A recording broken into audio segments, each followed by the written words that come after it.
Welcome, rational thinkers and champions of evidence-based reasoning, to the Free of Faith podcast. This is the place where we dare to peel back the comforting but opaque layers of faith-based claims and expose their logical shortcomings. Today's topic focuses on a question that many never ask. Would an actual personal God use a book to introduce himself rather than simply stepping out of the shadows? Buckle up, because this episode is about to get deep, rational, and refreshingly candid. Imagine this: you're the omnipresent and omnipotent creator of the universe. You've designed galaxies, set the laws of physics in motion, and created intelligent beings capable of reason and emotion. How would you go about introducing yourself to them? Would you choose an ancient book, riddled with interpretive challenges and historical context, to carry your ultimate message? Or would you simply appear, leaving no room for doubt? And here lies the most baffling contradiction. If these deities are as omnipresent as their descriptions claim, then they are, quite literally, standing next to us. Why then would such a being need to resort to writing or commissioning a book, especially one so vague that it has sparked countless sects and conflicts? If a deity is omnipotent and omnipresent, the act of writing or inspiring a holy book seems not only unnecessary but absurd. Why not bypass the ambiguities of language altogether and communicate directly with each individual in a way that cannot be misinterpreted? Sacred texts often require interpretation by clergy or scholars, which creates a dependency on intermediaries.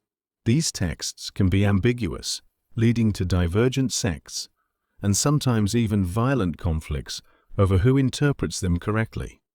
Could an all-powerful deity have foreseen these issues and opted for a more direct approach?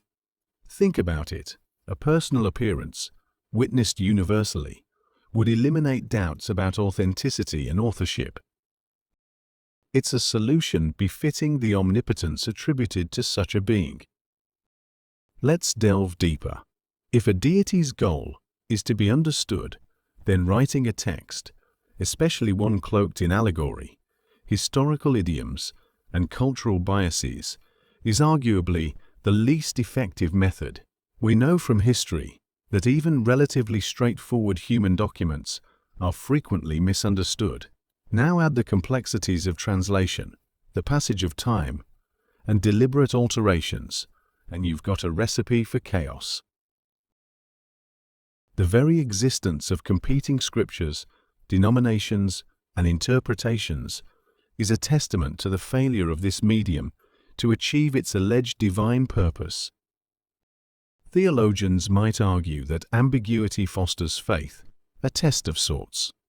But why would a deity that values clarity, truth, and moral responsibility hinge everything on faith, a mechanism that requires accepting claims with little evidence? Faith often shields belief systems from scrutiny, but isn't reasoned belief a more robust foundation for understanding the universe and its creator? Let's take this to its logical extreme. Consider the absurdity of a God who simultaneously claims omnipotence and omniscience, yet chooses to communicate in the same way fallible humans do. What's more, this choice has led to the fragmentation of humanity into conflicting factions, each convinced they alone have the true interpretation. This is not the hallmark of divine perfection. It's a reflection of human error projected onto a deity. Now, let's turn the lens inward. If a book, no matter how profound, fails to unify humanity under a singular truth, can we confidently claim it's the best tool for divine revelation? Could the existence of competing scriptures and interpretations be a sign that this medium is inherently flawed for such a purpose? These are the questions that rationality compels us to ask. Here's another scenario to consider. What if no God has revealed himself at all? Should we then default to believing in the deity whose presence feels the least hidden, or the one whose holy book seems the most plausible? Absolutely not. In the absence of a clear and undeniable revelation, the rational response is to wait.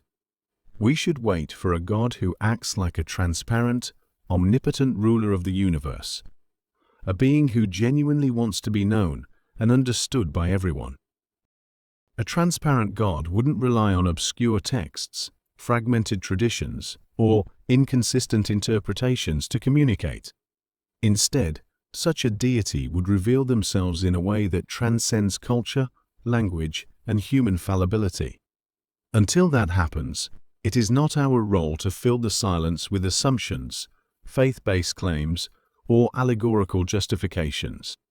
Reason demands that we hold out for a God who is not only real, but acts like it, making their presence undeniable to all. And if no such God appears, we can rationally, provisionally accept that there may be no actual personal God out there. No rational God can coherently condemn us for this rational conclusion. Faith thrives on the suspension of critical thinking, but reason demands better. If the deity in question is as omnipresent as claimed, then the sheer act of needing intermediaries, texts, and endless debates exposes a striking incongruity. Why not reveal the truth universally and unequivocally, erasing all doubt? Such a direct revelation would be the ultimate act of divine transparency, leaving absolutely no room for the accusation that the God in question is the author of confusion. If this conversation has sparked some questions or even some discomfort, that's a good thing. Questioning is the first step toward clarity. Don't settle for easy answers or platitudes.